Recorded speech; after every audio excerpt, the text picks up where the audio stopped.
दिवाळीनंतर गोडधोड खाऊन कंटाळा येतोच. शिवाय काहीतरी हलकं फुलकं वजन न वाढवणारं तरीही चवीला भारी पाहिजे असेल तर आज आपण करतोय 2 प्रकारचे पौष्टिक सूप.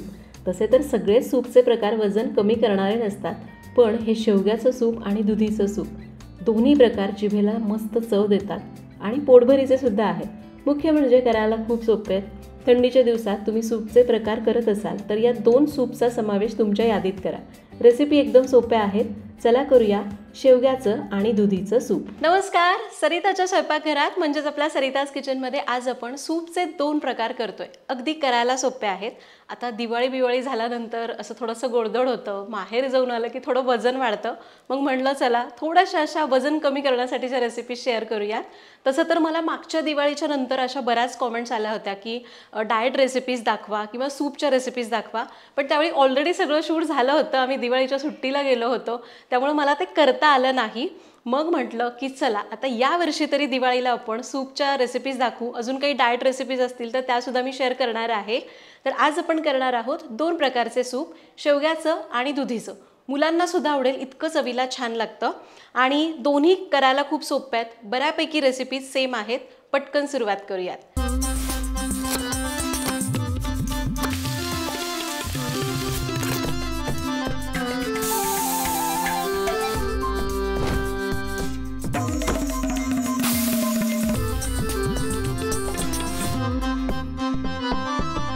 पहिल्यांदा आपण शेवग्याचं सूप करतोय. त्यासाठीचं साहित्य काय लागणार आहे ते बघू. तर इथं आपण घेतलाय 1 टोमॅटो, त्याचे मोठे मोठे तुकडे केलेत. अर्ध गाजर घेतलंय, अर्धा कांदा असा मोठा कापून घेतलाय, अर्धी वाटी मसुराची डाळ घेतली किंवा तुम्ही दुसरी डाळ घेतली तरी पण चालेल, जसं की मुगाची डाळ घेतली तरी चालेल. 1 इंच आलं आणि 2 शेवग्याच्या शेंगा मोठ्या कापून स्वच्छ धुवून घेतलेल्या आहेत. थोडीशी हळद, अर्धा चमचा मिरी पावडर आणि चवीप्रमाणे मीठ.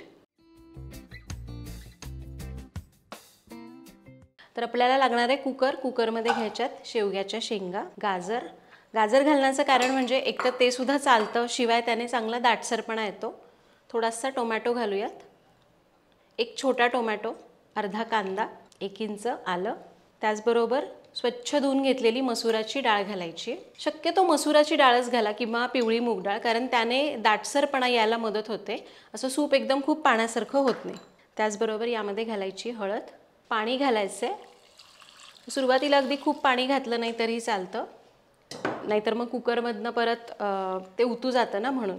आता कुकरचं झाकण लावायचं आहे आणि याच्या 2 शिट्ट्या करायच्या. तर कुकरच्या 2 शिट्ट्या झालेल्या आहेत. याला उघडून बघूया. हे बघा, हे सगळं काही आपण याच्यात टाकलं ना ते अगदी छान मऊसूत शिजलेलं आहे. तुम्हाला वाटलं अगदी अजून जास्त शिट्ट्या लागणार आहेत तर जास्त शिट्ट्या करू शकता. आता इकडे एका बोलवर मी गाळणी ठेवलेली आहे. ते म्हणजे पुरण जाळी घ्यायची आणि त्यावर आपल्याला याला गाळून घ्यायचं आहे. असं चमच्याने मॅश करत करत जायचं आणि याला गाळून घ्यायचं. म्हणजे खरं तर बाकीचे जिन्नस चालतात, पण शेवग्याच्या शेंगांचा जो चोथा आहे तो आपल्याला वेगळा करायचा. तर खूप गरम गरम असताना याला मी चमच्याने स्मॅश केलं, पण आता हे हाताला सोसवेल असं झालं आहे. थोडंसं गार पाणी मी याच्यावर ओतलं आहे. आता आपण काय करूयात, याला हातानेच असं चांगलं मॅश करून घेऊ.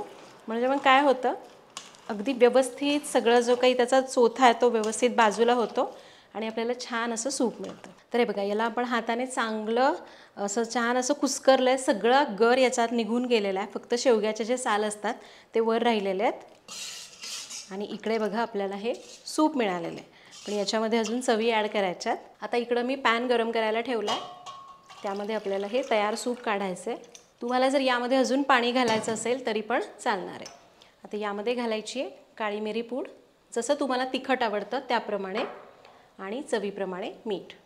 बाकी याच्यामध्ये काही जाणार नाही. अगदीच तुम्हाला जर तिखट चव हवी असेल तर तुम्ही हिरवी मिरची एकतर शिजताना घालू शकता किंवा अशी वरून घालू शकता, पण शिजताना घातली तर त्याचा जास्त छान फ्लेवर येईल.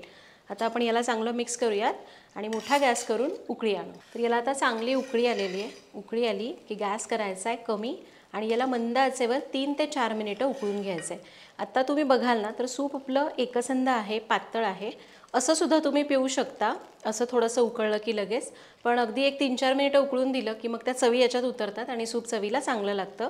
याला मंद आचेवर 3-4 मिनिटांसाठी उकळून घेऊ. तर हे सूप मी 3 ते 4 मिनिटं मंद आचेवर उकळलं आहे आणि आपलं सूप तयार झालं आहे. फक्त जर तुम्हाला डाएट करायचं नाही आहे पण काहीतरी हेल्दी खायचं आहे आणि म्हणून करायचं तर थोडंसं बटर घालायचं. नसेल घालायचं, नाही घातलं तरी पण चालेल. बटर घालायचं म्हणजे काय ना, अजून टेस्ट छान लागते आणि मग ते सूप असं भरपूर प्यावंसं वाटतं. अगदी एक छोटा चमचा भरून बटर घातलं. गॅस करूयात बंद आणि आपलं हे मस्त पौष्टिक असं शेवग्याचं सूप तयार झालं. आता शेवग्याचं सूप तर तयार झालं, बघितलं किती सोपं आहे. आता आपण दुधीचं सूप कसं करायचं ते बघूयात. तर दुधीचं सूप बनवण्यासाठी साहित्य काय लागणार आहे, अगदी बऱ्यापैकी सेम साहित्य लागतं, फक्त काही साहित्य मी कमी केलेलं आहे. इथं मी घेतला आहे दुधी, एक मध्यम आकाराचा दुधी अर्धा घेतला आहे, पूर्ण घेतलेला नाही आहे. चांगला कोवळा दुधी घ्यायचा, साल काढायचं आणि मोठ्या फोडी करायच्या. अर्धा कांदा घेतलेला आहे, एक हिरवी मिरची घेतली आहे, अर्धा इंच आलं, अगदी 2 लसणीच्या पाकळ्या घेतल्यात. लसूण घालायचं नाही, नाही घातला तरी चालेल. चवीप्रमाणे मीठ, अर्धा चमचा काळी मिरीपूड आणि थोडंसं बटर. आता मी तोच कुकर घेतला आहे, कारण परत कशाला ना त्याला दुसरा कुकर हवा. यामध्ये घ्यायचा आहे दुधी. इथं आपण डाळ वापरत नाही, कारण दुधीला स्वतः छान एकसंधपणा देतो दुधी, त्यामुळे डाळीची गरज नाही. कांदा, हिरवी मिरची, आलं, लसूण, यामध्ये घालायचे पाणी. कुकरचं झाकण लावूयात आणि याच्यात 2 ते 3 शिट्ट्या करू. तर याच्यात 3 शिट्ट्या आपण करून घेतल्या. वाफ पूर्ण जिरलेली आहे आणि आपण हा दुधी बघाल तर असं छान मऊसूत शिजलेला आहे. याला एकतर आपण, आपल्याकडे असा ब्लेंडर असतो की नाही, त्याने याला ब्लेंड करून घेऊ शकतो, किंवा तुमच्याकडे जर असं ब्लेंडर नसेल तर सरळ याला गार होऊ द्या आणि याला मिक्सरवर बारीक करून घ्यायचं. तर याला आपण संपूर्ण गार करून घेऊ आणि त्यानंतर मिक्सरमध्ये बारीक फिरू. तर याला मी मिक्सरमधून बारीक करून घेतलेलं आहे आणि याच्यात थोडंसं पाणी घातलं. तर साधारण मी एक अर्धा ग्लास पाणी घातलं असेल. खूप पातळ केलं नाही, अशी कन्सिस्टन्सी ठेवली आहे, कारण दुधी आहे ना, तो खूप पाणी घातलं की चव अजून म्हणजे बेचव होणार तो, म्हणून. आता यामध्ये घालायचे चवीपुरतं मीठ आणि अगदी थोडीशी काळी मिरीपूड. याच्यात आपण हिरवी मिरची घातली आहे ना, तिचं खरंच सांगते खूप मस्त फ्लेवर येतो, पण खूप नको, अगदी 1 मिरची घाला, हे खूप तिखट होण्याची शक्यता असते. आता काळी मिरीपूड घातली, हे घातलं आहे, मीठ घातलं आहे चवीप्रमाणे. आता यामध्ये घालूयात थोडंसं बटर.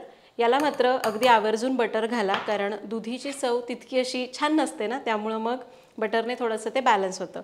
आता याला मंद आचेवर 3 ते 4 मिनिटं उकळून घेऊ. तर हे दुसरं सूपसुद्धा आपण 3-4 मिनिटं उकळून घेतलं आहे आणि हे बघा, हे असं तयार झालेलं आहे. खूप अगदी घट्ट केलेलं नाही, हलकंसं पातळच ठेवलेलं आहे, पण चवीला खूप मस्त लागतं. गॅस बंद करूयात. तर अशा प्रकारे आज आपण इथं सूपचे 2 प्रकार बघितले, शेवग्याचं सूप, दुधीचं सूप. अगदी म्हणजे आठवड्यातून तेच ते सूपचे प्रकार नको वाटत असतील तर असे अल्टरनेट तुम्ही करू शकता. संध्याकाळच्या वेळी जर तुम्हाला खूप भूक नाही आहे तर असं थोडंसं काही हलकं फुलकं आणि त्याच्यासोबत असं 2 बोल भरून सूप घेतलं ना, तर पोट गच्च भरतं आणि त्यानंतर मग तुमचा डाएट आपोआप होतो. तर तुम्ही सुद्धा ही रेसिपी नक्की करून बघा. आणि या दोन्ही रेसिपीज माझ्या सासूबाईंच्या आहेत बरं का, तर एक लाईक त्यांच्यासाठी. रेसिपी करून बघा, कमेंट्समध्ये सांगा. पुन्हा भेटूयात अशाच एका नवीन व्हिडिओमध्ये. तोपर्यंत धन्यवाद.